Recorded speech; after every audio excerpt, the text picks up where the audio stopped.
Brandon the Cowboy joining you on this Thanksgiving week. Best to all of you for the holiday. We're talking a little bit about Donald Trump, the president-elect, and how he's handling things. And Patrick, I'm a little surprised at how he's reaching out to his political enemies, such as Mitt Romney, such as Ted Cruz. Yeah, but I think he's doing the right thing. You know, you always, what did the Kennedys always say? Keep your friends close and your enemies even closer. But he's reaching out. He's saying, "Look, guys, you know, we got a country to run here. If you guys want to go pout all day long, that's fine. I'm going to move on without you. But if you want to be part of this thing, have at it. Will he give him jobs? I don't know if he's going to give him jobs. But I like the scene. Here he is at the country club, the Bedminster Country Club." And he's at the front steps. It's a very colonial-looking like the White House. All right. Yes. There's an American flag. I just thought about that. Yeah, American flag on one side, and they got to walk up the stairs to shake his hand. Right. So, optically, who looks like the boss? Sure. I mean, absolutely. This was staged beautifully. And then he walks them out, and you've got reporters there for 12 hours, and there's no news. That's right.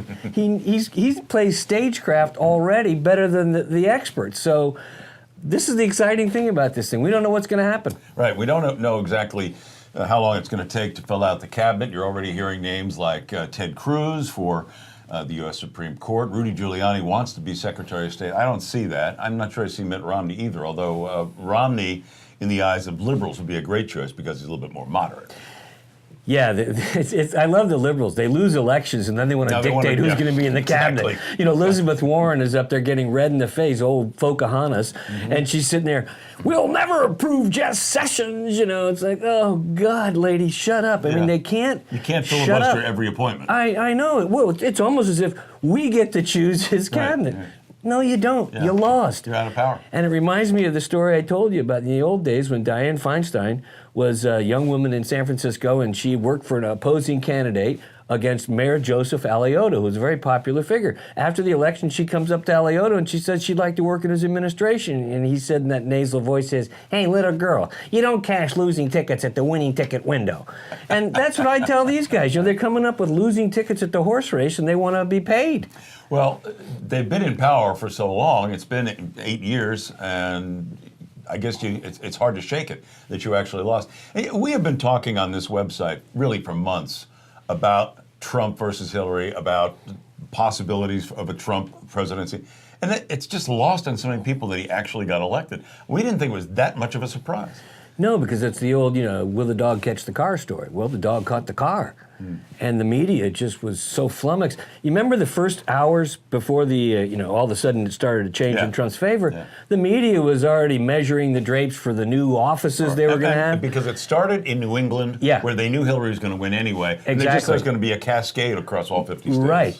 But everybody who knows the business looked at the margins and they go, we should be beating him by 10 here, we're beating him by 4.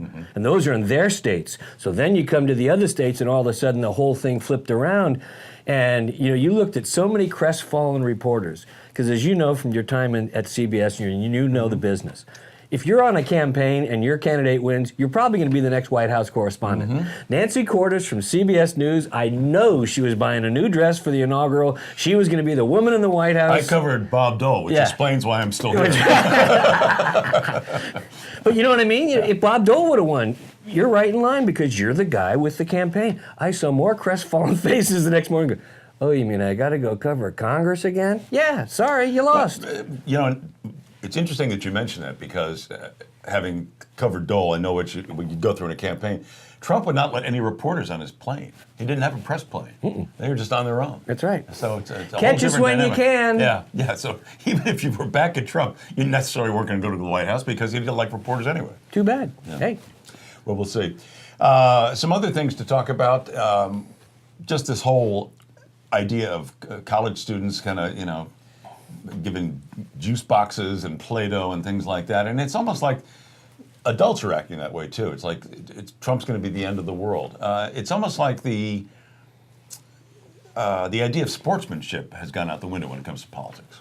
Yeah, we should expect nothing less from a nation since the 90s and late 80s created the Self-Esteem movement, where we have to raise the kid's self-esteem and we have to do this and let's not have scores, let's not have grades, because then the kid who gets the F is going to feel bad. Look, sooner or later they're going to have to run up against a thing called life. Right. Well, the younger you start learning about life, the better it is, right? Remember when you got your first paycheck? Sure. And you go home and you ask your dad, what's this tax stuff? And he What's said, this FICA? Yeah, he says, welcome, kid. Right? Right. Well, that's life. Right. So, Sure. so these are children who want to be sheltered from life, and a bunch of parents who sheltered them. What do they expect? Snowflakes. And free tuition. Yeah. Well, it's also interesting to hear the criticisms coming from the left now. Donald Trump is he's giving these cabinet appointments to people who supported him.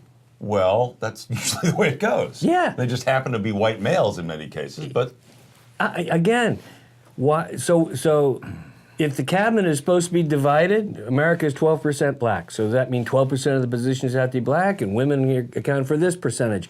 This is this left-wing crap that was voted against. Right. People are tired of it. They want to see. how about the best qualified person for the job? What a shock! Huh? We might actually go back to a meritocracy in this country. Nah, I wouldn't go that Probably far. not. Well, that's it. You guys have a great Thanksgiving. We'll be back to talk more about politics, more about these appointments for the cabinet, and some big 4,000 jobs still to be filled. We'll keep you posted here on thelibertyplaybook.com. Huddle up!